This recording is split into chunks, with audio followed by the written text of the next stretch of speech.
Welcome to another episode of Dark Racial Humor. It's fucking CJ alone with a special guest from Adobe House Records. It's FS, otherwise known as Photosynthesis Fanning Systems.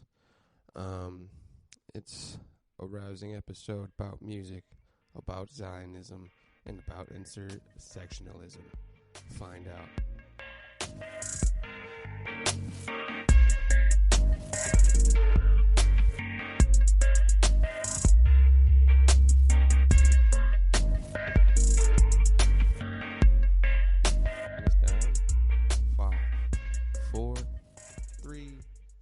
Two, one. Welcome back to the 34th episode of Dark Racial Humor. My name's Caller John. I'm joined by some very near and dear friends. I got a special guest on the mic, and not on the mic, I got a special guest, Milo Moro, dude, eating Jack in the Box. Shout out. We're live from South Los Angeles, and our special fucking guest is live from Tucson, Arizona. He's a producer, emcee extraordinaire, artist. He paints and put jeans on canvases. He likes cars. Yep. Oh yeah. Here he is. He's all sorts of shit. He's FS. Hello. How you doing, man? Hello. I'm good, man. Those are air horns, dude. Oh, all right. That's what I thought I heard. Let me get a special FS drop. It's brand new. It's okay. I'll be on standby. Eating ceviches with my beaches only on DRH. Eating ceviche with my beaches. You heard it first. Let's get it. So, right. How's your day, bro? How you been? How you living? All that good shit. My day is going okay. I woke up. Actually received a call from you. I think that was one of the first things of my day. Oh yes, I remember that. I also woke up at a similar time. You requested FaceTime with me. I accepted your FaceTime request. And sounds about right. I made a beat. Watched people renovate a studio. Okay. Made a beat. And then that leads us to now, 5:30 Pacific Standard Time. Yes, sir. Here we are. How's your day? It's Mountain Standard Time over here, so 6:30, but more or less. It's good, man. It's good to be back. It's been a while since we last did this, and I'm very happy to be on the show. Do you know what episode of Dark Racial Humor you were on before? I believe there were two. The first one I know was the anxiety and empathy one. That was a time. And there was one more. I don't remember. Do you remember which one it was? It's been a while. I think it was like 3. I'm gonna look it up. It was episode number 8. We talked about Superior Court, which we'll jump back into that. There's big news. People have been waiting on that for months. Yes, there is. And we're back with the breaking Tucson court in a bit, but I think it was in episode 3. Anyway, let's just get this moving. Episode 7. You had episode 7 and 8. It was a good time back then. That was still when it was early. It's been a while. Tell me what has changed. What's new? I'll show you what's changed. Got in air horns. New dark racial. New dark racial sound effect. Oh dear, you're really. Yeah, you know it. That's copyright. It's not copyright. It is actually. As soon as you put it on my phone. No, actually, I had already done the copywriting behind it long before I ever said it. So thousands of people every day tune into Dark Racial Humor, and in the beginning they hear a nice little tune, a nice little ditty. I'm aware that you're associated with this tune. That is I. Well, how are you in association with this tune? Oh, you're talking about the little beat? Yeah. Yeah, I made it. You made it. That's right. Now, what do you mean you made it? I make beats, man. That's, I'm not really sure why we're revisiting this, Well, because We all know you got to here, reintroduce yourself. It's to no surprise. the I produce and I rap and I do art shit, and I do some car stuff. I do a little bit of like business stuff. Do a little bit of legal work on the side. I do all sorts of shit. It sounds I to got me like 3 you're jobs, and we're just out here. Trade of many jacks. What's it, Miles? Jack of all trades. Jack of many trades, but yeah, I jack my own trades. But master of none. Do you master any of your trades? Are you trade yourself? What'd you say? Are you trade? What does that mean? Nothing. It's a gay community thing. Elias has yet to give me a solid breakdown, but he's always coming on to me, so I don't care anymore. Anyway, you just take it. I don't care. I'm comfortable with myself. Butt, cool, dude. Bro. Yeah, in his fucking dreams. So anyway, you're moving forward. Composer of the DRH intro. Yeah, that's right. And one of many, but it's all good. I'm happy to. I've heard gripes with compensation. There have been. Our legal teams have been kind of in back and forth volley for a little bit regarding this, but Dieter. Yeah, we're going back and forth. My colleagues, we're all working together, but we're gonna get it resolved. This is beside that. The fact of the matter is, we're here now. We're talking. I think it's not aside that. I need sponsors. You want to go into this? I need sponsors, and you are in a position to give me a sponsor. So let's bring the listeners up to speed. Do it. There was a little compensation dispute that's still going on. So without going into that, it's gonna, we can't really talk about that too much. But I was told that I could sponsor the program, so to speak. I guess when I mentioned I have multiple occupations, one of them of which is an independent contractor, I was suggested, hey, why don't you sponsor us? And my first thought was, this is beside the point. Why the hell would I do? Why don't you pay me? It's a pretty fair question. No, I'm not done. Thank you. No, just listen to what I'm saying. Listen to me, man. Go ahead. John, listen to me. Pretty fair question, right? And I was met with, well, you have a business. Why don't you sponsor us? And then you can get your compensation.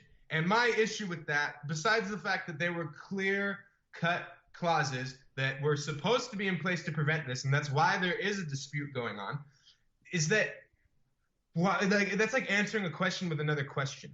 Someone says, "What's 2 + 2?" Someone asks, "What's 4 + 2?" Like no, dude, that's not the question. And so that's where we're at. I'm not very in a tiff about it. Our legal team is working nonstop getting this resolved. And that's just what's going on. It's not a big deal. It's just kind of like, are you fucking serious, bro? Like, you got time to play these games. I envy that. Well, you said time. Let me lay in all the chips, right? You need compensation. You need money, right? I don't. Let's revise that. What? There is a clause. It's called the 1/3 clause. Let me explain it to y'all. You play the beats reversed at 1/3 the speed, and you'll clearly hear it says, if you're using this for any other purpose besides education, yes. But you got to cough up the money. Like, you got to open your wallet, bro. So the 1/3 clause says you need money. All right, and I'm trying to. Yes, I must be compensated. Let's be very clear here. The folks at Dark Racial, shout out. New Dark Racial. I couldn't hear that, John. I mean FS, but there's a soundboard saying New Dark Racial. It's Jonathan. For those of us who are listening, we're trying to get you compensated, right? We want you to have money. We want you to get compensated. We're good, humble, wholesome folk over here at DRH. We want you to have bags, bro. Bags. And wouldn't that be nice? Yeah, no, it would be nice, and it's what you deserve, really. It's what let's quit beating around the bush. What are you trying to say? And so, when we get money, DRH gets money, you get money. That's generally how most things work. It's called trickle down economics. So yes, you're in association with this moving company of sorts, independent concentration camp. Is it an independent concentration camp? Excuse me. No, contract. That's very, very distasteful. Distasteful. New Dark Racial. Listen. Yeah. Do I need to explain to you how that's distasteful? The concentration camp? I've never tasted a concentration camp. Listen, I'm sure it tastes from one non-Gentile to another. You should know better. Oh, I think you and I are both Gentile the fuck out. I'm a mutt of sorts. I don't think you're a non-Gentile. Anyway. This Gentile moving company, you're in association with them, and if you got them, this is my company, correct? Oh, it's your company. Oh, even easier. No middlemen. I own the means of labor. I am the means of labor. It's a complete very communist. Very communist. It's a there's nobody else involved. It's Wonderful. A closed There's system. Nobody else involved. Fail, bro. There's no middlemen. You need to get sponsored airtime on Dark Racial Humor. We put up an ad saying this is whatever independent concentration camp that you're running over there in Tucson, and you pay for independent moving company. I'm an independent contractor. I don't care what you want to call it. Good, I do. Once you buy that sponsored airtime, you get your compensation. Of course, it's simple. And that's what that's what I've been told, and it's just mind-boggling because it's like, oh, okay, let's just send you money. Oh, someone just got married, B. So you can send it right back. Excuse me. Yo, someone pulled up. Hold on. You can't. Hold on. Someone legit just pulled up in a drop-top white car in a goddamn bridal uniform. Oh, like the Pope. Can you see out there? No, bro. Your camera's dog shit, bro. Well, you're like a listener. These people. Do you want to restart this podcast? No. This is exciting news. Breaking. Hold on. Let me get the breaking news. There's someone married across the street. Oh, shit. Running into the complex, running out. Looks to be like a bride, and the groom's looking for something. Can't find it. Looks to be a father of sorts. Good for him. Getting married. Anyways. So, just like those people, they're in a binding legal contract now, you know. That is quite and they exactly share, what and listen, they share money now. Your company, and the company I work for, Dark Racial Humor, could be in a shared matrimony where we get paid. Does this sound like something you want to do? Do you want to get paid? Do you want to get paid? I'm not at the liberty to talk about this any further. Okay. So. Thank you for your gripping interest. However, keep an eye on your mailboxes and your emails. You'll be hearing from... From who? From my legal team. What's his name? Okay. Her name. Your name. Hey, let me bring this up to you. I brought up royalty people on the last episode, how they're called king and queen. Very gendered. Yeah. My girlfriend and I, we refer to each other as king and queen, and I was thinking, we may as gendered, bro. We may as well just call each other rulers. What's the gender neutral? So this is what I'm saying. Rulers. So Ching, I thought of a funny bit. Ching and Twing. Xing, Xue. Yeah, I Ching get and Twing. What do you say? I say I got something better. That's what I say. Oh, the bride and groom are pulling off. There I got rulers, bro. We say ruler, right? And it's a fucking ruler. Oh, it's he looks like next to each other. Breaking into a window. I'm sure he lives there and didn't have the key. But that's not. I can't just do something about it. Anyways, Jing and Twing. What do you think? What do you think? What do you think? If I had a waiting sound effect, it'd be playing right now. But you're just killing the vibe. It seems to be something that doesn't have to do with DRH. It's classic FS. Anyway, Ching, that's what you're saying? It's fucking... I would also say that I'm not really interested in that, and I don't really think it's all that funny. Funny, and it's not supposed to be funny. It's very serious. Oh, Jing and okay. Twing. I think because it falls a little bit short on the seriousness as well. It's nothing. It's nothing but not serious. Anyway. It's nothing but serious. Anyway. You produce. Correct. I have various medias. A burning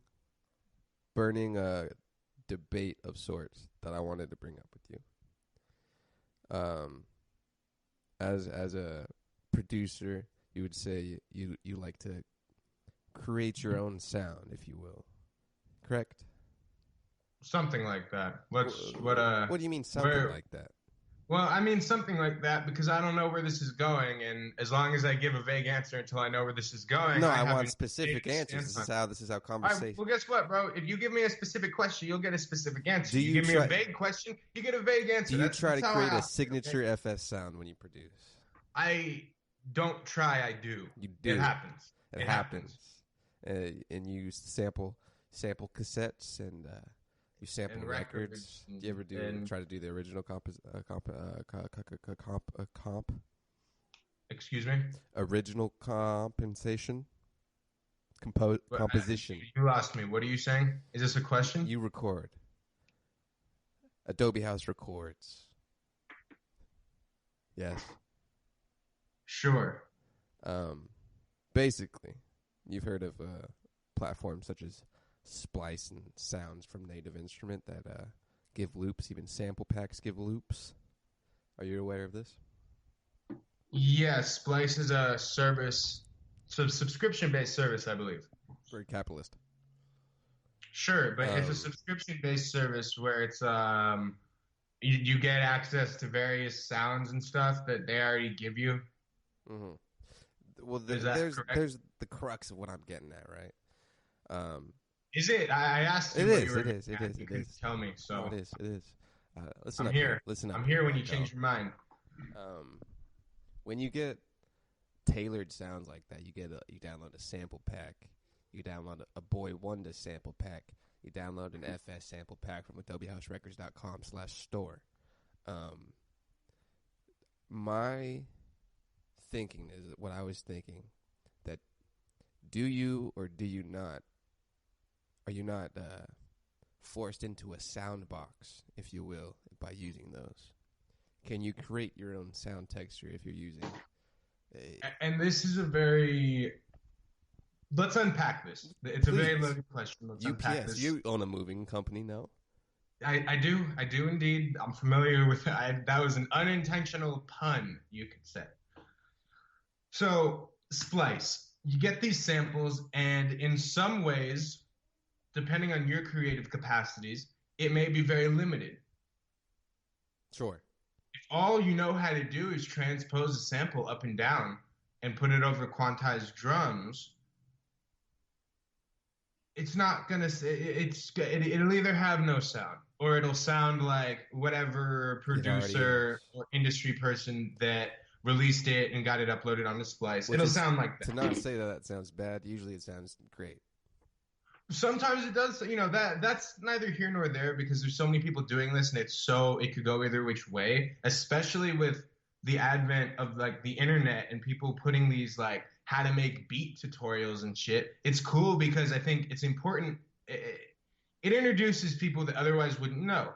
The problem is now you create a bunch of people that sound the fucking same and more or less they're carbon copies because it's not even about not being told to think outside the box. Their entire framework has been developed around following what someone else says, which, yeah, you're not making a hip-hop beat in a 5/7 time signature. Okay, like, there are some things where it's like, it's pretty much set, but other than that, it's like you can move around, you have wiggle room, and I think that can be a good thing and a bad thing. There's plenty of producers that I'm sure there's a little 12-year-old right now that's like, yo, I'm going to make beats and is learning how to do it. And they actually are dope and they don't sound recycled. Mm-hmm. And then by the same token, I'm sure there are people in that situation that do sound recycled. Sure. That comes down to the producer and what they're able to do. As for Splice specifically, I think the pros and cons are way too specific.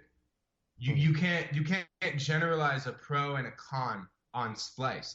I think at the most basic level, your pro is that, all right, now you have someone giving you fucking samples, basically. You're having someone just basically take a huge shit on the digging culture and give you samples, which is a pro in the sense of like, hey, someone's already doing it for me, and it's also a con because hey, someone's already doing it for me. Well, here's my devil's advocate to that. If you sample, you get a record at some crate, right? A DJ crate, if you will. You get a record and you sample that record, and you sample that record, you're basically being given a sample, just like Splice. Are you not? Okay. Is that not the same con that some people would see on Splice? Not completely different in my opinion. Why? There's a lot involved with going and getting a record. It's not so simple as I'm gonna go get a record. If you walk down the street, you'll see a lot of. They don't have records at Chase Bank. They ain't got records at fucking Vaughn's or Safeway. Where you get records at? Some of these thrift stores don't even have records. So at least, and this is for present day. I'm sure 15 years ago it was a lot more ample everything, but this whole sampling thing is making a huge comeback. And in turn, that makes a comeback in record availability.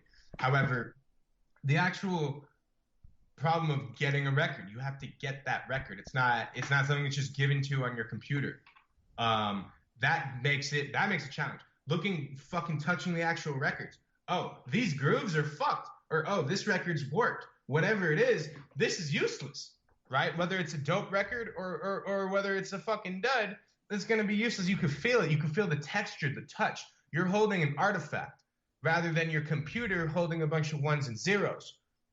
And on top of which, it's the actual physical thing of going out there finding a record. Back in my day, I was taking the bus back and forth to Santa Monica City College. And I would, on the way back to the crib, I'd get off and take like the fucking hour detour to go hit up Goodwill or go hit up, any of the various thrift shops along Pico and Santa Monica. So that was a huge thing. And then now I got to carry these 2 or 3 records back on the bus with me, Now all these different things. Oh shit, it's raining out. Like, all right, any variable is possible. And I think that also plays a huge role in it because when you're sampling that record and you're making that shit, there's soul in there. There's substance in there that otherwise it wouldn't give you. Splice isn't going to give you that. I'm assuming Splice. So are you saying that just because there's a challenge somewhat, there's even like a perceived challenge because you have to go find. It could be I mean, it's fun going outside to me. But is it only better because there's more of a wall in front of you? No, like I said, that was just one example. Mm-hmm. But I can go into the more examples of why I prefer to sample actual shit rather than things that are given to me. Please do. So obviously what about the internet? If you go to the internet. The internet. Now here's one that's classic. And this is one, as you know, from me, I used to have something to say about people sampling downloaded MP3s from YouTube. Shout out MP3s. Yeah, shout out MP3s. And, these days, and this goes for Splice too, I don't want you or the audience to get me wrong and think I'm like anti-Splice, any of that shit. For my workflow, I don't like it. I don't know your workflow. Your workflow belongs to you. And that's basically where that's something that I think needs to be recognized. Everybody's too concerned with arguing pros and cons and shit that they forget, like, hey, first off, your opinion doesn't matter, okay? Second off, nobody gives a fuck about your opinion, and therefore they're not going to listen. So that kind of explains, that explains the first one. And then thirdly, at the end of the day, does it sound dope? Or is what you're doing sounds dope? Yeah. Because there's plenty of people, regardless of how they get their sounds, so to speak, that it sounds dope. That's it. That's all that people care. It's only these nitpicky fucking producer Nazis that give a fuck. Oh, that was MP3, or oh, you sampled a record, or oh, that you sampled a record that somebody else had on record and converted to a 320 bitrate MP3. Like, man, shut the fuck up and listen to it. Because the truth of the matter is, the people that are listening to it, the common listeners, they don't care. Yeah. They're never going to be able to decipher what it actually sounded like because you probably changed the sample a lot. Yeah.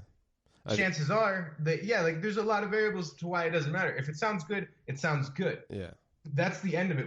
I do have a gripe with Splice because personally, and it's the same reason I have a gripe with a lot of these people on YouTube giving tutorials like, here's how you make a beat. Here's how you make a trap beat. Here's how you make a hip hop beat. Here's how you fucking make a EDM song. It's for me. I made shit that sounded horrible for years and years and years, and I've just figured it out in my head with a little bit of music theory. I just figured it out. And now you have all these YouTube videos explaining it. And it's not like a lost chance. I saw the YouTube videos. I want to figure it out myself because it actually gives you insight to the process. When you see the process as a cultural relevant tool, something that's an entity and existent, you're going to treat it with that respect. You're not going to treat it like some disposable shit that you just need to learn. It's more than a trade. Yeah. You see what I'm saying? It's a lot more than like, I need to figure out how to do an oil change in my car. You're going to watch a video on oil changes on cars. Like, no, that's something where it's like you can't afford to go and break your car and fuck up oil changes over and over again, whatever, right? I don't think there's any situation where you could turn the tables and say you cannot afford to make like what do you mean you can't afford to not know how to make beats? You know what I mean? If you don't know how to make beats, no one's going to be putting you in a position where it's like you need to make a beat, right? Yeah.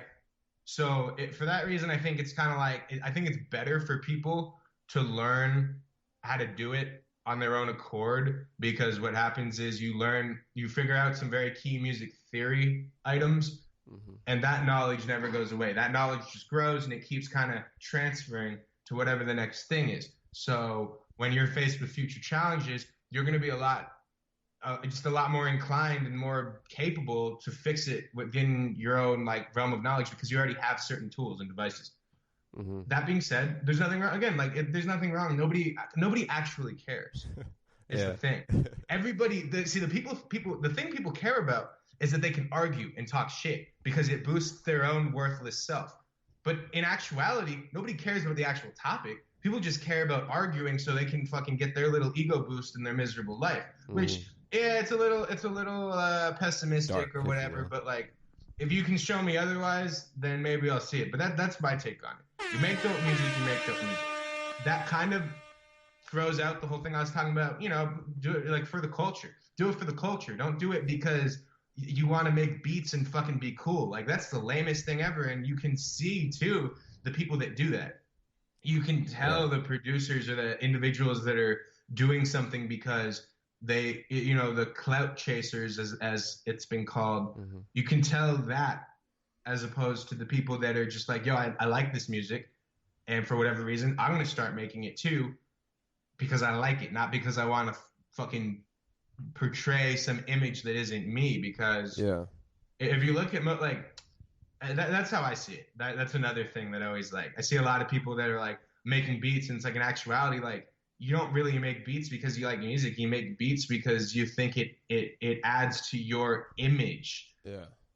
And that's, like again, there's nothing wrong with that, dude. Be happy. Like, the whole point of like life isn't about being miserable.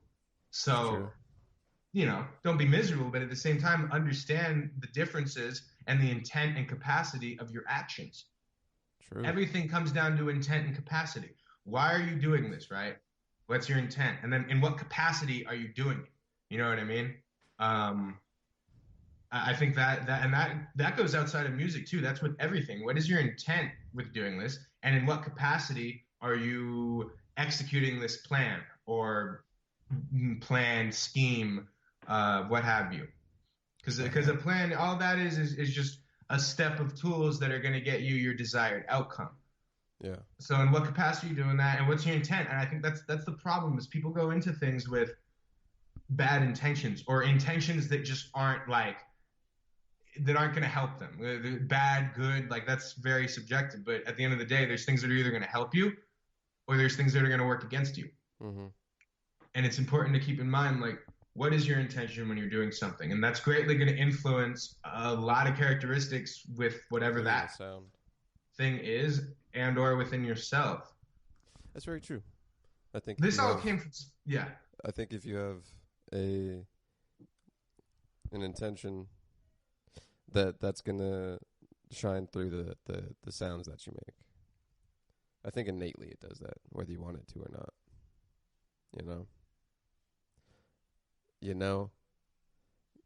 Fanning Systems is looking down at his phone. I know. It all goes down to intent. and then fucking stopped and talking for 20 seconds on a live podcast.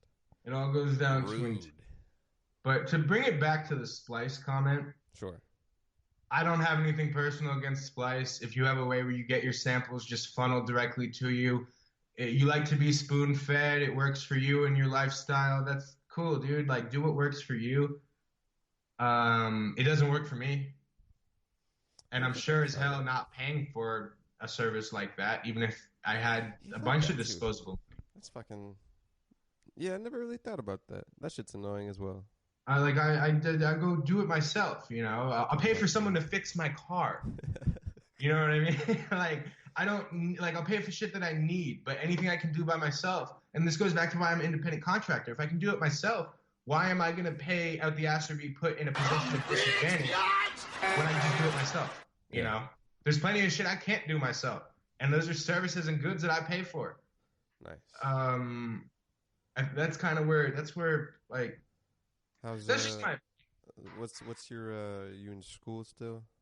I am in school right now. How's that going? It's good, man. You know, feel like the work in the school is hard, man. Like, fuck. Doing like 16 units plus 3 jobs. Oof. But, and it does in a way like impede on some time for other things. But we discussed maximizing your time and maximizing your capabilities, I believe, on a previous episode.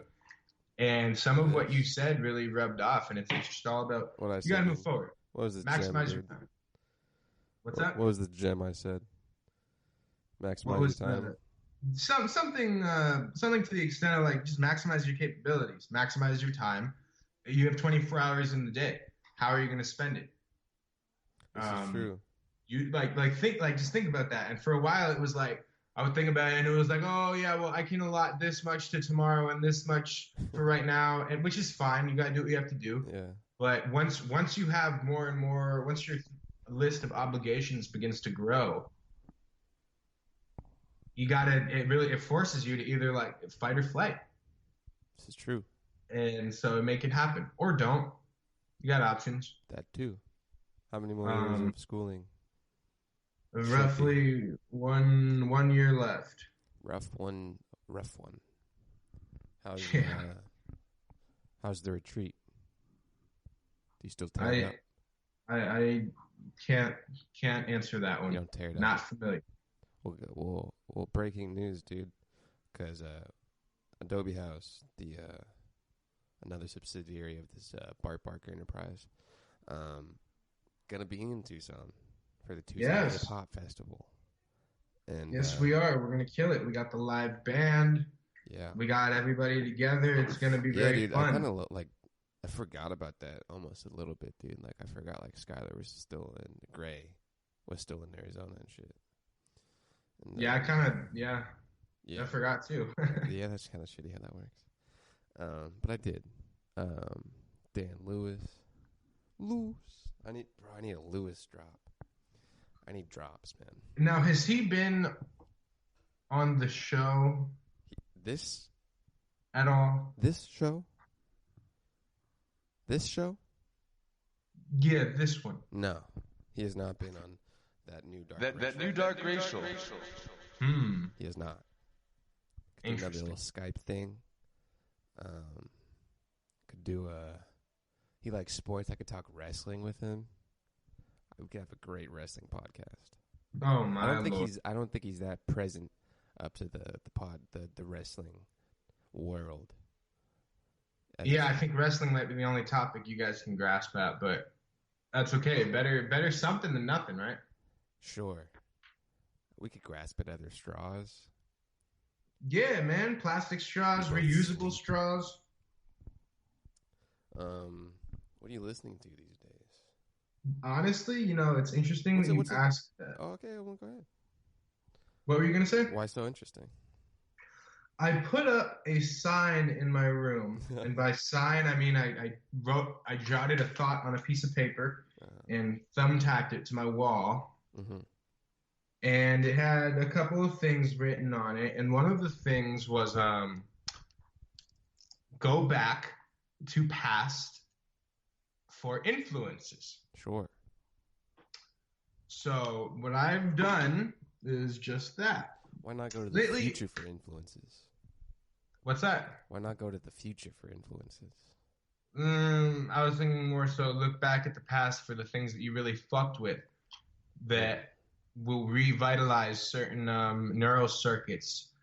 That'll the end goal, get you booming and shit. Booming. So I did just that. I've been listening to a couple of RJD2 albums. Mm-hmm. I've been listening to Fantastic Damage, of course. Fucking Black Mamba Serums 2.0 by Big Just.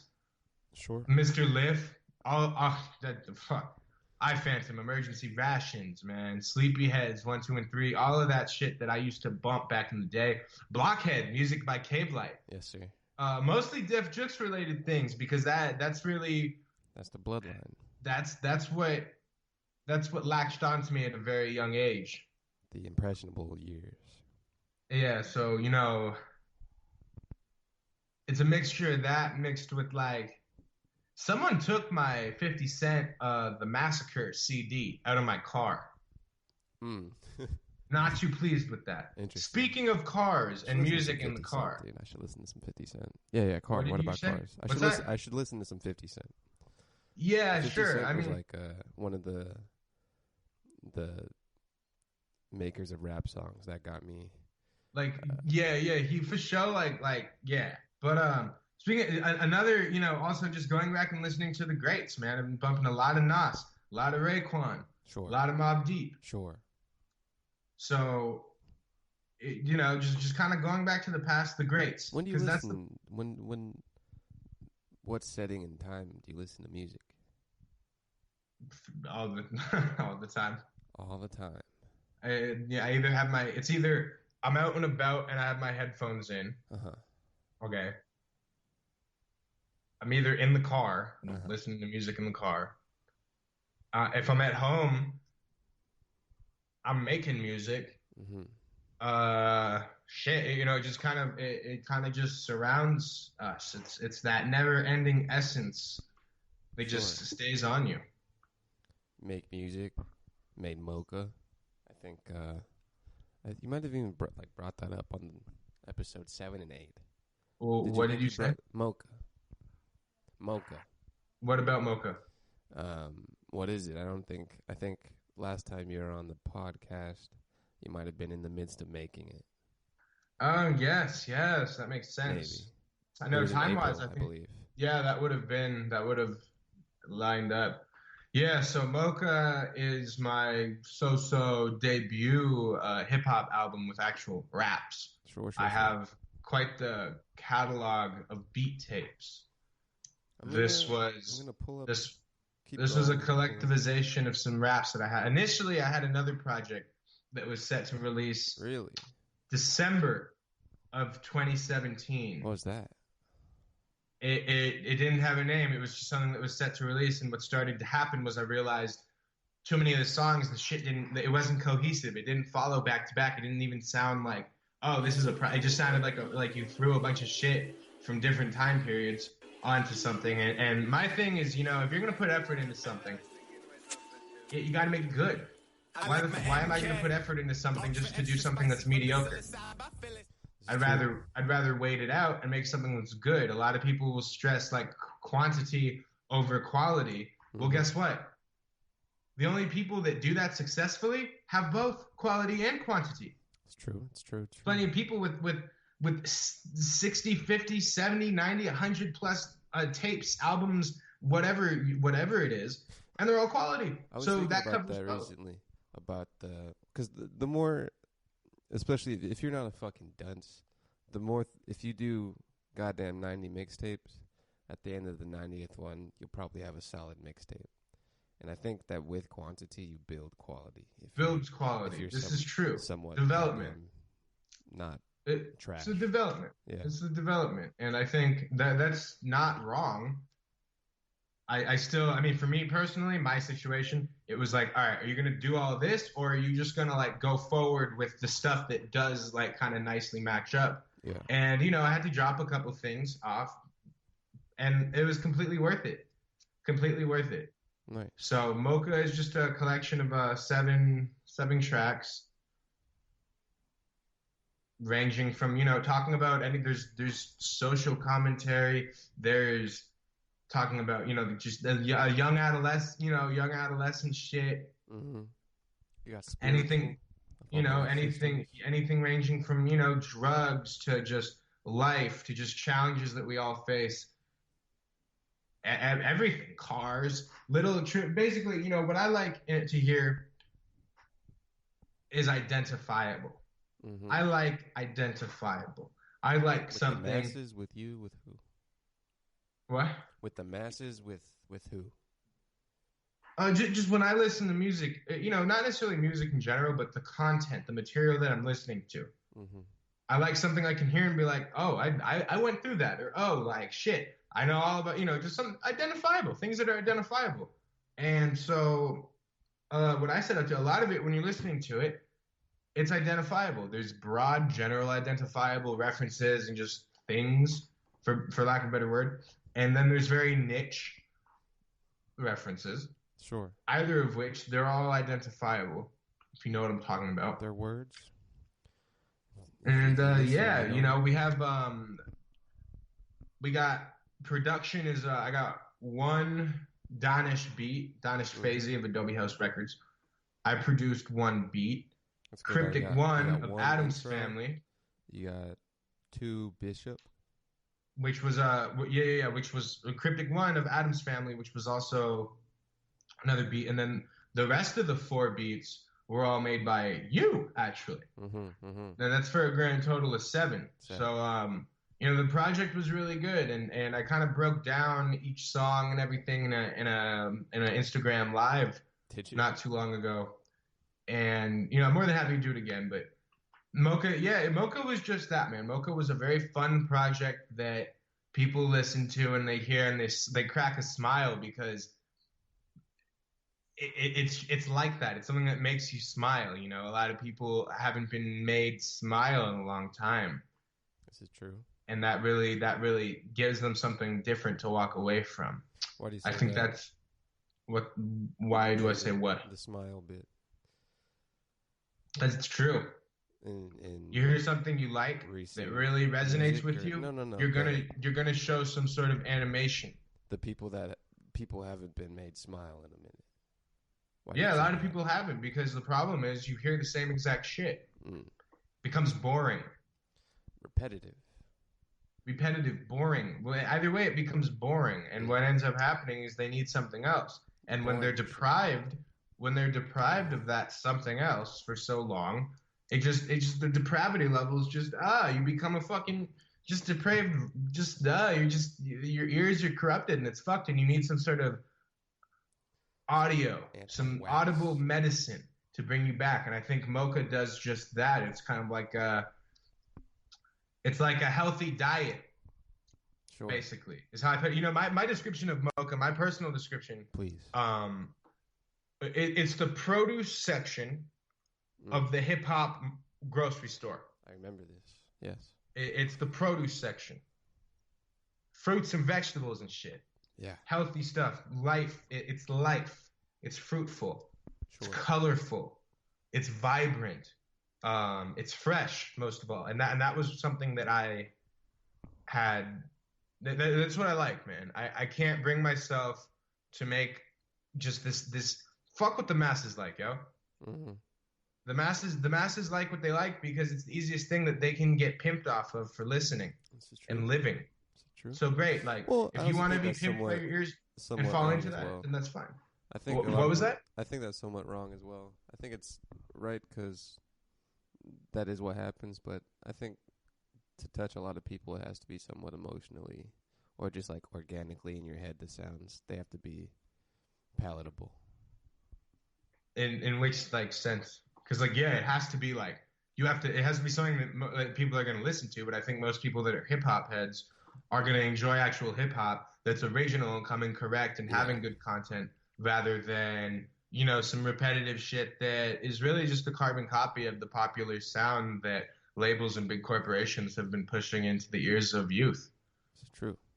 I Agree. And, for that reason, it's also, it's protest to all the bullshit. Protest to the bullshit. Yeah, protest to the bullshit. It's a symbol that, you can, it's a, you know how diamonds become diamonds? You just buy them at the store. You know how diamonds are made? Yeah, you just get them at the store. They're made in the back. No. Do you know how they're made? Yeah, in the back. All right. So then you're aware. Well, I'll explain it to you because clearly you're not sure. Please. They take a piece of coal, okay? Like Santa? And they spin that bitch, and they break it down, and they smelter it, and they do all sorts of shit to it. They refine it into a diamond, okay? Are you saying that Santa just wants to give people diamonds? Are you listening to me? Are you listening to Santa? He's Are trying to give you. Are you listening to me, Colgate? Colgate? Who's they Colgate? process the coal, okay, and it turns like into a diamond. No, Colgate, like the toothbrush. Is this another Trump scandal? No, it's for whitening. Oh, whoa! No. That's right. That's right. Anyway, let me. Don't steer me off track, then, man. Listen up. Get in the car. Go straight. Listen up. You got a bunch of coal, right? You polish it up, turns into a diamond. That's a diamond, okay? So coal has potential.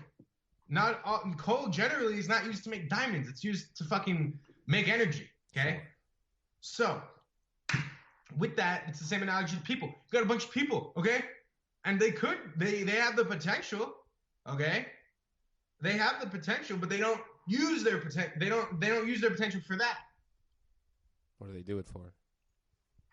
So my thing is that mocha is basically the medicine to all of this fuckery that's in rap.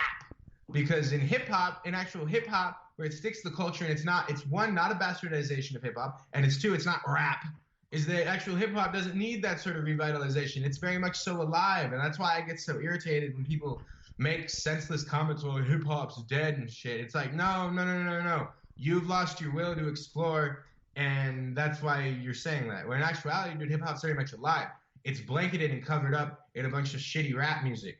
This is why I don't like working with other rappers. This is why I don't like when people want to play a song, I tell them no, and they look at me funny, and it's like, nah, dude, like it doesn't work that way. I'm not doing that. I'm not harming myself with your bullshit music just for you. You smoking crack, dude. Fuck out of here. So it's like this, man. Plenty of people know hip hop. I know some people that listen to all this bullshit. I'm like, yo, can you play some hip hop? Guess what they play? Can you take any random guesses? I say Juice WRLD. No. Like they actually play some hip hop, but it's just like the most played thing fucking ever. What? They play Shook Ones.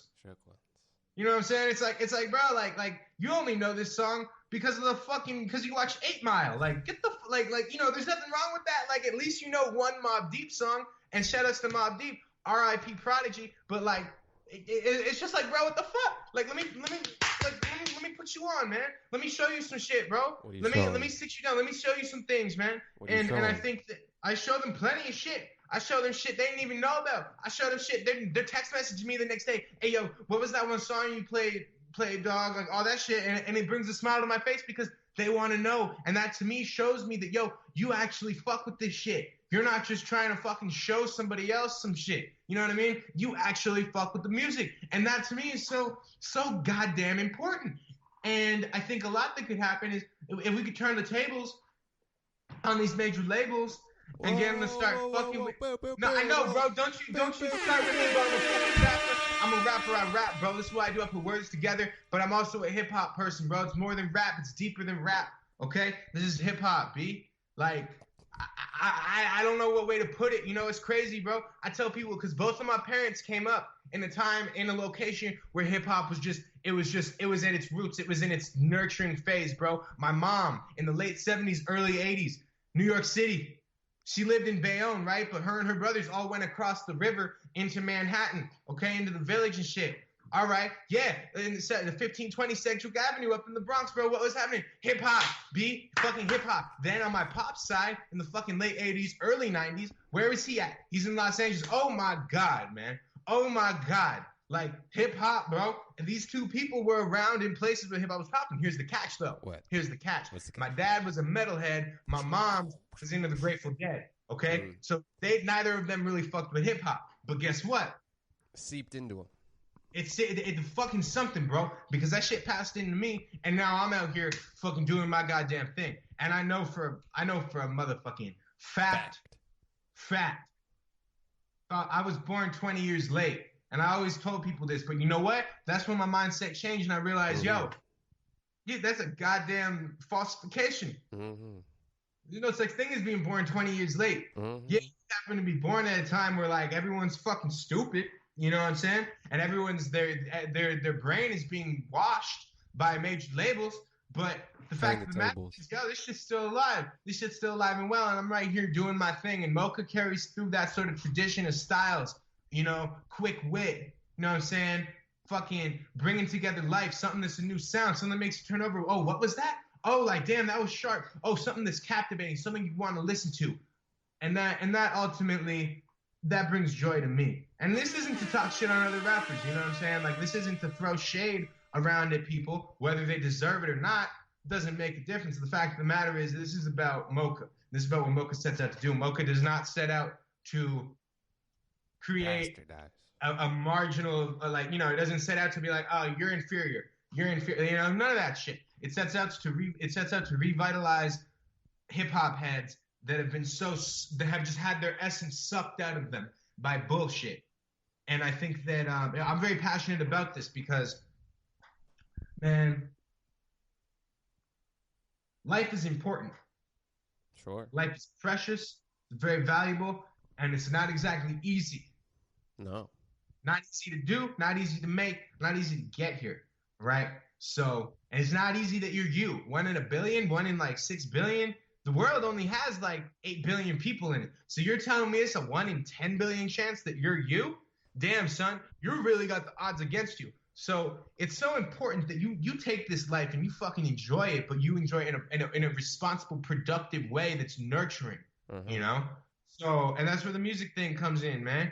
You want to feed yourself the good knowledge. You don't want to, same thing with food. You want to eat Stouffer's mac and cheese every night? You're going to end up dying young because you got fucking heart disease, you're eating too much gluten and all this different shit. Maybe. That's the same thing with the music. You want to consume bullshit all the time? Guess what? It's going to deteriorate your brain cells. It's bad enough people these days mindlessly scrolling through Instagram rather than reading a book, right? Rather than gaining philosophy and knowledge, they're fucking just getting seeped out. Even and the other cat... You could do... I woke up this morning and I used to do a thing where you go through and comment on like a bunch of fucking relevant hashtags on Instagram, and I stopped that a long time because you could do that shit rather than just, you know. I don't know what you mean. Like, I see, that's the thing with me and like the social media, like, running around commenting on shit, like, or even reposting shit. It's like, yo, Sean Lee. I love reposting. Sean Lee of Adobe House Records posted something on Twitter, which I rarely use, but it just so happened by the cosmos that I saw this on Twitter sometime and said, like, why would I like your page if your content sucks, right? Yeah. And it really resonated with me because my whole thing is like, yo, why am I going to like, comment, fucking share? Why am I going to give you any attention if your shit's trash, B? Let me tell you something. I got a trash bin, right? Yeah, what's in there? When that shit, it's filled with trash. Yeah, when it fills up to the top, you got 2 options. It starts to smell and shit. You either spray it with Febreze or you go and take that trash out. I take the trash out.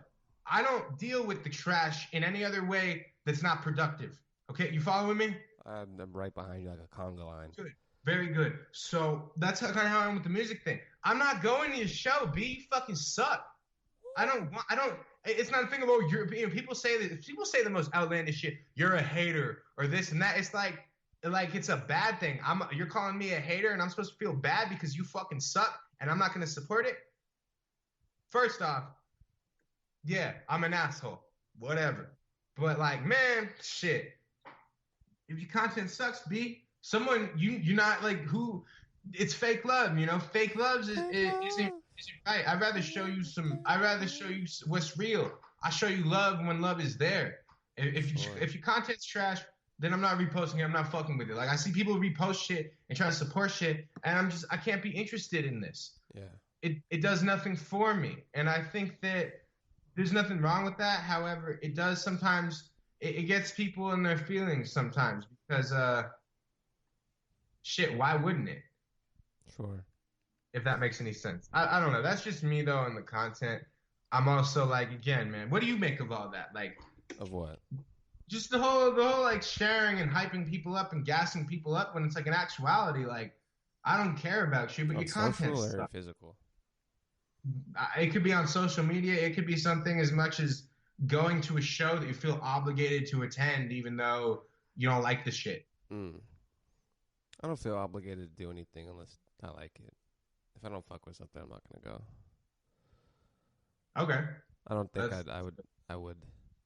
Because So that sounds like a business thing. If I wouldn't want to do business things with people. And yeah, that's that. Yeah, and that's where the business intercepts the art, the music, the art form, so to speak. I think we're running at 55 minutes.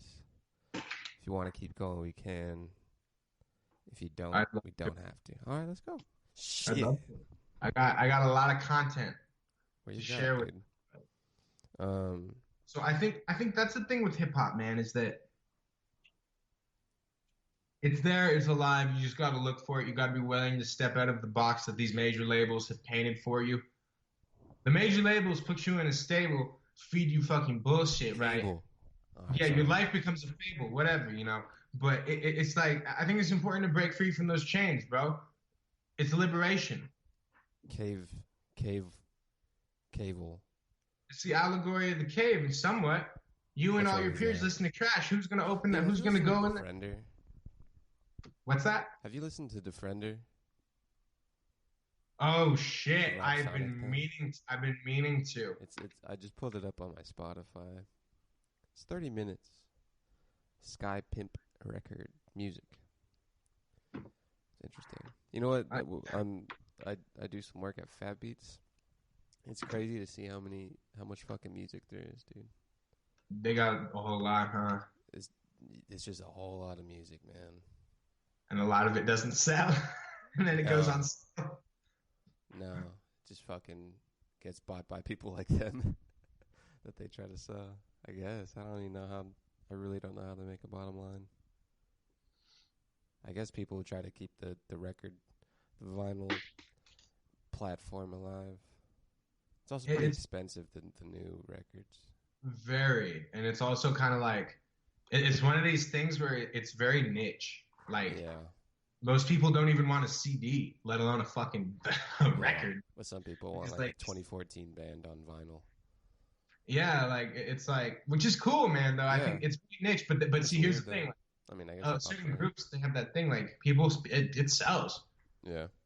You may throw $2,000, $3,000, $4,000 at pressing a bunch of your albums onto wax, and boy, when that sells, you get a nice little return. So I think that's a business thing. That's like, how confident are you going to sell these physical units? Yeah, that's just crazy. It just happens to be that like records are a lot more expensive to do than CDs. It's like $12 for wholesale. I found there's a minimum of like, you know, $750, $1,000. So it's $12 if you do like some places don't even offer the option for one pressing, and if they do, it's like, all right, you're paying like $50-$60 for that because they got to get their return some way or another. So, and even that, the places that do a lot of records, they'd rather you get 500 records pressed than 5. How many monthly listeners do you think Rob Sonic has on Spotify? Honestly, yeah, I have no fucking clue. Well, Adobe House has 6,000.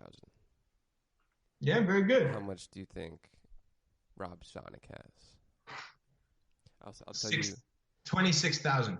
26,000? LP has 159,000. Mr. Liff has 84,000. And let me give you one more. Let's see. Cannibal Ox has 63,000. So now we go back to Rob Sonic. How many do you think he has? I think you already said a number. How much you think? Rob Sonic, Yes. 26,000. 30,000 monthly listeners on Spotify. 30? 30,000. I was goddamn close. Yeah. What about Camuteo? Oh, shit. That's a fun. Oh, my God. I don't want to say it. Look. I don't want to say a... My shit's loading either way, so you think hard. Oh, God, bro. Oh, man. I don't... Because here's the thing, man. I guess, too. I know he doesn't have, like, LP numbers, but it's disrespectful, you know, for him and his family and his estate, you know? Think what you think it is. I think I'm going to say 12 or 11. 12 or 11,000? Damn, man, when did he pass? Like 2007, right? I want to say earlier than that. Maybe like a 5. Maybe yeah, an 8. Maybe an 8. Man, because like that's the thing too. You know, you go, you R.I.P. You can't move. People like fucking pay your respects, man. It's like, but it's like a lot of music out. You're guessing 12? I'm guessing 12. I want to give him the benefit of the doubt. 15,000. Ouch, dog. Don't tell me. Okay, it's a lot lower than that. What's your second Oh, guess? no. A lot. Yeah, what is it? Let's get it over with. Let's say the number. It's 1,000. Damn, son. But and that's what I was saying. Some of the best hip hop never reaches the masses. Oh, dude, shout out fucking Last Emperor, dude. Holy, shout out Last Emperor big time. He listens obviously, but dude, he actually put something out recently that really? was like, it was for like a show, and it looks to be like his show. Or maybe no. It's called I don't know if you can see this on Skype. The Last Emperor and Hack Fillmore presents Jungle Gym Season 1. Look at that. Look on your screen there, Mr. Salvadoran. Jungle Gym. I can't really. Jungle Gym. Oh, okay. Jungle Gym. Yeah, I need to check that out. Last Emperor, man. Whoa, okay. I couldn't even find a lot of info on him last time I checked. Like, man, that shit was tight. I was like, yo, how, fuck, dude. How in the fuck is this dude not doing collaborations with like, it was my bad, but it was really dope. And again, that's another perfect example of like, some of the best hip hop never reaches the masses. So, some of the best shit. This, I'm pretty sure I confirmed. It's the Last Emperor that we're talking about, right? He has music on Spotify, and he has listeners. How many listeners do you think the Last Emperor has? 5,000. Okay, it's 12,000. Oh, okay. And this is only with 3 releases. Camuteo has less listeners than the Last Emperor, and if it wasn't for that Last Emperor joint that you just showed me that's recent. Shit, I would have thought he's dead. He hasn't put out shit. Homie doesn't even have a Wikipedia page. Like, what's good, dog? What's good? I'm glad to hear that he's alive and well, and he has, some listeners on Spotify. That's really important, especially for these artists that came up in the day when that shit wasn't around. That shit wasn't popping, B. It wasn't popping. Now it's hot. Now it's booming. That's how people are making their money. It's like, man, I'm proud of the guy, bro. I really am, and maybe we can work together sometime in the future, That's another thing. He's apparently on Celebrity Deathmatch. What? Really? Because I'm looking on his Spotify, and there's like appears on, and he appeared on a 1999. Was that Mr. Liff? No, a 1999 Celebrity Deathmatch album. 2002, 2003, 2004, 2009, 2016. He's alive, man. Still the last one. Yep. Man, yeah, bro. It's like, that's what I'm saying, man. That good hip hop is like fresh fruit. It goes bad easily. Now, what I was thinking. You have 418. What did you just say? Fanning Systems, the character, has 418 monthly listeners. Not bad. Fanning Systems is Tucson airs a transplant by way of Los Angeles, California, but his sound is not tethered to any region. No, it is not. I've had people. It's funny that you New say that though. York's people said New York to me too. I've had people say New York, and then I've had a lot of people say you sound like Dell, Funky Homo Sapien. I've Which heard you like compared to Aesop as well. yeah, I've heard that one too, and it's like oh man, I'm not gonna pull like a Tyler the Creator and be like, oh, I'm gonna fucking take a comparison to like a hip hop great and like fucking talk shit and get mad about it. Like, no, I'll ride with it, man. When people try I'm to glad, make comparisons, that's usually a good thing. Yeah, exactly. That's what I'm saying. Like how you gonna be compared to like one of the greats and then go and like, nah, man, I'm me. Like, like, yeah, we know you're you, bro. That's why I'm always glad when people make comparisons. It's like, all right, cool. Like, that's tight. No one's comparing me. No one's like, oh, dude, you sound like Post Malone or fucking Lil whoever. Like, Yeah. then I'd be like, what? But that would never. That wouldn't. There's not the landscape for that to even occur. True. Yeah, man, it's like fresh fruit. What is it? How is it like fresh fruit? It brings life. Juicy fruit. What'd you say? Juicy fruit. It brings life. How come a gum called juicy fruit goes away so quickly? A gum? Yeah, doesn't stay juicy. Like the taste? Just in general. I've never been a big gum chewer. What do you chew? Shitty rappers. Hold on. You know what it is. These are the hair horns. You wanna... Hold on. Billie Eilish gets Dave Grohl's seal of approval. How the Clippers doing? I haven't... Oh, man. You're bringing me back. I have not kept up with the Clippers since like 2011, man. You gotta keep up with the Clips. 6900 South Centinela is a chevron. Is a chevron that's directly across the street from the Clippers training facility. They're in 8th place apparently. Their last game, US, they lost by 10. It's a sad sight. Are they were nice for a minute, man, but I think they're kind of they fell off the rails, so to speak. Yeah, down the rails to 8th place. But that's just our daily Clippers. You still how you doing, bro? Your diet's still nice and shit? Still beaning, still egging, still ricing.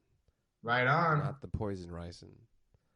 Sometimes I get a fruit subscription service, actually. It's like from farmers, and it's shit that doesn't get to the grocery stores. It's like deformed in a way or something, but still eatable. And so they ship those to people. Oh, that's cool as hell, actually. Yeah, it's pretty cool. I'm trying to get them a sponsorship on this podcast, like a moving company or something as well. You want my moving company sponsorship, don't you? I'm gonna need it. How else are you gonna get compensation? You think Sony's gonna sponsor us? Not with all the black jokes, dude. Hey, bro, listen up. Yeah. When we get this current dispute done with, then what? Then we'll talk. Well, that's right. You heard dispute over with. You need to get sponsored. Check it out. You heard what I said because I said it. When this dispute is done with and settled, and the only way to settle that is through we'll moving discuss. Company. We keep it booming. We keep it moving. That's why we're in mediation right now. There are other ways. I can't even spell mediation. And we will decide on something. All I see is that meaty money, baby. You hear what I said? You're the evil one. You're the bad guy. You. I'd like to quote Al Pacino on this one. I don't know. I don't care who's in the movie Scarface. He says, "You need people like me." Oh, I had the dramatic pause. Excuse me? The dramatic pause. Why? You need people like me, so you can point your fingers and say, "That's the bad guy." Why do they say that?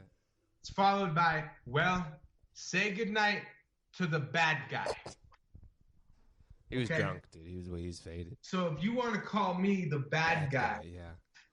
it's another comparison that I'll take. Scarface is not the best gangster movie. It's not terrible. What's the best gangster movie? But, we'll go with it. What's the best gangster movie? There's too many. There's one you could like. There's too fucking many, bro. Pick one in your memory. I don't like movies. I don't know. I don't have one.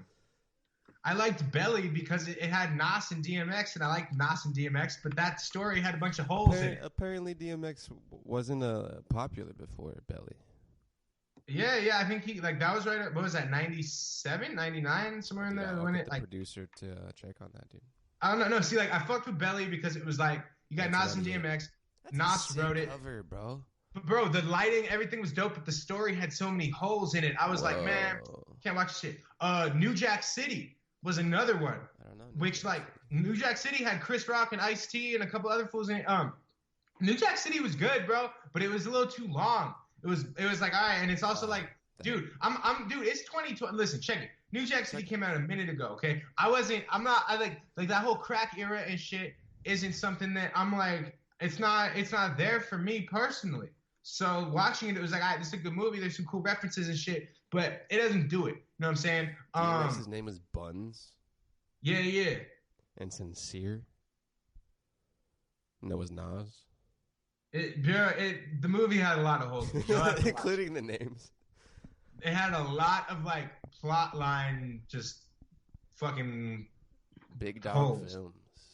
There were some cool ideas and concepts and dope scenes, but it had a lot of holes in it.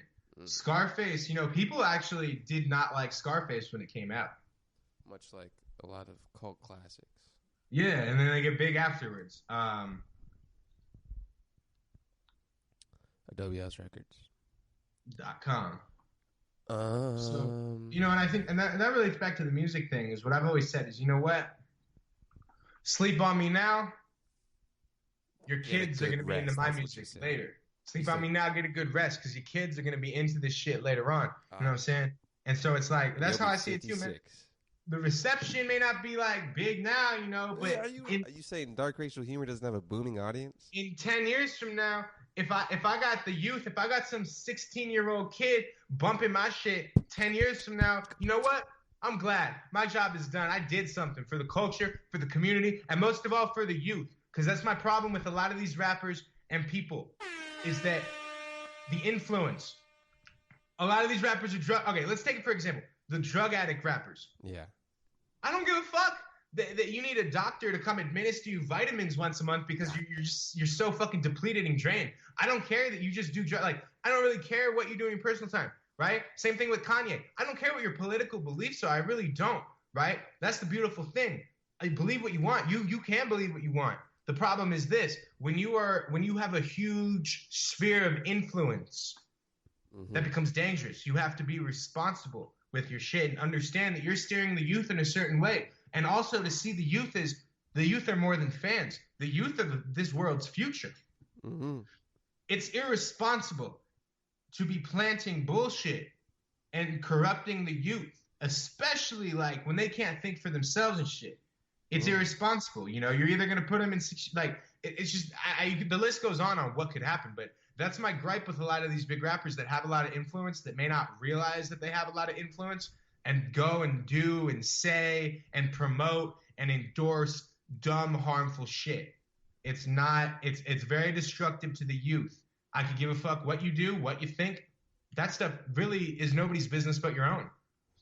Sure. I care that you don't fuck over the youth.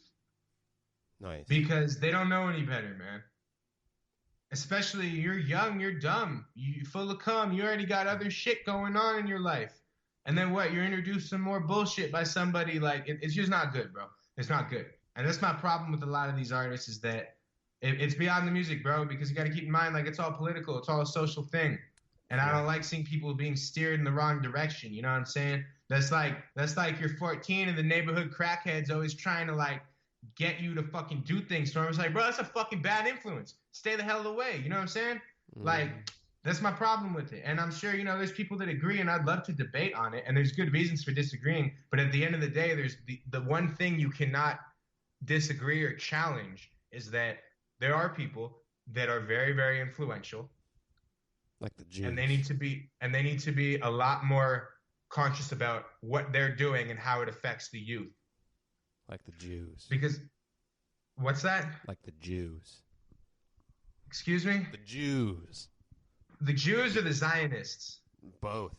There's a pretty, that's another thing. You know, people are always like, oh, the Jews run everything. The Jews this, the Jews that. Bro, dude, it's like these people forget that the Anglo-Saxon white male has been just the devil of like civilization since the get. And it's really interesting because it's a lot of the people too that say like, oh, the Jews this, the Jews that. It's like, bro, you're also a minority figure that the Anglo-Saxon white male wouldn't like either. You have fallen into the pocket of white supremacy, and you are actually you're a tool of white supremacy, and you don't even know it. And it's really sad. That's another influence thing. It's really sad to see how that is. You know what I'm saying? And even little things, a lot of times Zionism gets misconstrued with Judaism, bro. The banking cartels are Zionists. You know what I'm saying? Yeah, there are people that are Zionists that are Jews, but there's plenty of people that are Jews that are like, yo, fuck the Zionism shit. You know what I'm saying?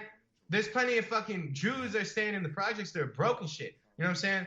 Like, there's a lot of things on this that are like, man, it's really sad to see people that are not, it's not that people are ignorant, it's just that they're being fed certain notions and they go with it. And it's really like, man, you really are in the pocket of white nationalism, you know, which is sad too, because it's like, they don't have your interests in mind.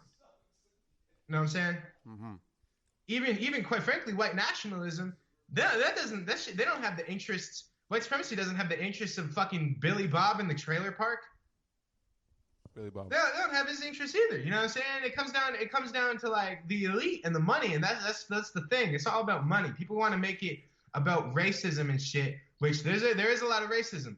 But and if we're talking about specifically the state of Israel and Zionism, yeah, there is a lot of racism. But in the grand picture of like the U.S., the United States, you know, it's a money game, man. It's a money game. It's the same thing in the judicial system. You know, who the fuck, the Brock Turner, for example, bro, you do some heinous shit like that and you can afford lawyers, you're never going to step foot in a correctional facility ever. You do some shit like that and you can't afford, you quite frankly couldn't even you can't afford that. You can barely keep your lights on. You're not going to be able to afford proper representation. And guess what? You're going to get fucking skewered and you're going to prison. Okay. So it's like, it goes back, it trickles down to everything. And it's not like, it's beyond it's like, fuck, bro. You know, it's all about money. And that's the unfortunate piece. And that's, I think, also why going back to the hip hop thing, why so many people have been just like indoctrinated and just fucked over by this shit. Cause it's like, yo, you're a rapper, right? Say I'm Lil Forehead. Okay. Mm-hmm. I'm Lil Forehead. And 300 Entertainment. Yeah. Okay. Leon Conehead. Conehead?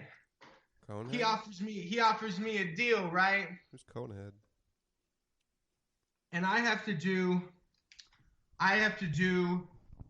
3 albums and a tour, okay? Yeah. 2 tours, fuck it. 1 domestic tour and then 1 international tour, okay? 1 domestic, 1 international. All right? Okay. I'm giving an advance up front. ACH debit deposit. $400,000. Fuck it. Let's make it easy. $1 million, sure. Which is pretty high for an advance, but just for the sake of the conversation, let's put it that way. Okay. So Lil Forehead gets an advance of $1 million. His contractual obligations are 3 albums and 2 tours. Mm-hmm. So he has his advance. Okay. First 2 albums flop. And in turn, his international tour flopped. He didn't meet the sales, okay? Mm-hmm. He only made $200,000 off of the international tour and the first 2 albums, okay? $200,000. He's in the hole $800,000. Keep in mind, he has to make back all the money. Well, not even in the whole $8,000. Say he got an advance of $1 million, and the three albums and the 2 tours, all the grand total for everything. We're talking transportation, promo, everything you can think of, everything under the sun. The fucking budget was $3 million, okay? And after 2 albums and 1 tour, Lil Forehead has only grossed $200,000, okay? It was a huge flop. Floppy. That puts him and the label in the hole about $2.8 million. 2. So then comes time for the third album. It actually goes. Okay, wouldn't you know? Third album sells $1 million, right? And whichever tour is up, the second tour generates another $1 million. Okay. Gotcha. So now that 2.8 goes down to 800 grand. He still needs to generate $800,000 before he gets a fucking cent. Yeah. And depending on the contractual agreements, he'll have to pay back whatever his $1 million advance was, right? And even if he paid back a $1 million advance, he only had 200 grand left. Okay, so what the label's going to do is they're going to keep him stuck. They're going to keep him going. They're going to ride this out. And let's just say by chance that Low Forehead is fortunate enough to be the label's like poster child, right? Because that's the thing too. Before you get fucked over by the label, you got to make sure that the label even is going to give you the attention and put you on like that. Mm-hmm. So it creates a situation where now Low Forehead's stuck and he has to push this music because the label's like, yo, this is what sells. You're going to do this. You're going to do that. So he has to do it. He has to fucking do it. It's all for the money, dude. You need to feed yourself. And plus you've signed a contractual agreement. Like now you're legally like responsible. So it's even beyond money. There's a legal obligation on your end to do this. Creates a situation where it's like, bruh, you're going to be stuck making bullshit music because you need to get the loose ends of your contract together. That's fucked up. That is. That undermines artistic integrity, and quite frankly, it's a horrible investment. It is. Slavery. Because he didn't make the money that the label was expecting him to do. He didn't meet those quotas, and on top of that, he signed this contractual obligation because at the time you're fucking broke. Okay, you need this money, so you get your advance. But the catch is now you're basically fucking owned by the label. Mm-hmm. Unless by the fucking miracle that you're a Drake or someone that just sales are through the roof. Yeah. It's like you're basically owned by the label, and that's the money thing. It goes back to the money thing. It's all about money. It's all about money in the legal system. It's all about money in the record business. It's like a landlord, bro. You get evicted for failure of compliance. Yeah, other places might still be interested. You get evicted because you didn't pay your fucking rent, the money. Nowhere's gonna rent to you. It's all about money, which is fucked up because that delves into the credit system of like, well, you gotta have money to be able to make payments on time and have good credit, and then you have good credit, everything's cheaper. It's this fucking circle where it's like it's designed to go after the socioeconomically disadvantaged people, right? Mm-hmm. And then education is greatly linked into that too. Let's not excuse that. But, without going on a tangent with that, I think, like, yeah, man, it all comes down to money. Whether you're talking about records, whether you're talking about the whole Jews run the world bullshit, whatever you're talking about, it all comes down to money. And simple as that. These banking cartels can assure you, yeah, you're Jewish. You call it like, nah, bro, you're a fucking Zionist that's of Christian descent, okay? The slave master's pendant with the cross. You're of Christian descent. And people want to say they're Jewish because, like, they're Zionists. It's like, no, dude, you're ignorant. And maybe you're ignorant because of socioeconomic disadvantage, and now you got a shitty education in your K through 12 or whatever. Maybe you're ignorant because you had all the tools in the world, but your parents have bad genes. Maybe you're fucking stupid from the get, and that's why, like, whatever reason you're ignorant, you're fucking ignorant. And I think that's the best thing ever for people that want to control you. True. You're a perfect little slave. You don't know any better. You do what you're told. You follow along with all these social things. You're a perfect slave. It's like... I got a good line about that. What's up? I got a good new line about that. Does sheep look up? No. It's in the new Adobe song. Oh, okay. Listen, Felicidad. I'm going to cut this. It's been a good conversation. It's been a really good conversation. 2 hours. 1 hour, excuse me. An hour and we got roughly 84 minutes. 84? About to be 85. Well, I'm going to cut it here. Well, it was good. It was good to be back on the podcast. Yeah. I'm sure we'll speak again. Once that very soon. Once that moving company gets that sponsored airtime, you can come back for another episode. Until then, I'm going to go grab this wave of your beat, put in the beginning of my podcast. Oh, wonderful. Which, just for everybody out there, I have been supplying a lot of the beats and the music for this series of podcasts. Thank you, and you're welcome. I do it for the love. Like I said, man, I'm here for the culture. I'm a child of the culture, not a child of the ignorance, not a child of the hate. I'm here for the culture, okay? Goddamn right. The culture. With the fucking C. Not this bullshit. Not this bullshit. With a fucking C. Get it right. And you know what? And that's why I tell people, too. I had to tell this little local Rip D motherfucker one time, spell my goddamn name right, bro. Yeah. I'm a verbally smack the shit out you. Like, and if you touch me, I'm gonna physically smack that guy. Spell my fucking name right. You know what I'm saying? So that's why I say culture with a goddamn C, because that's what I'm here for. I'm not here for the bullshit. All right? I'm not in the pulpit of the bullshit, and I like to think that everybody can keep on the same path. Because at the end of the day, man, it's not about violence. It's not about hate. It's not about segregation. It's all about community and integration and intersectionality and fucking love is what it comes down to.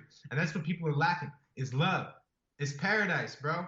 It's fucking paradise. You should try it. Not you specifically, but just anybody that's listening that may be thinking like, oh, this dude doesn't know what he's talking about. I disagree because I'm a fucking moron.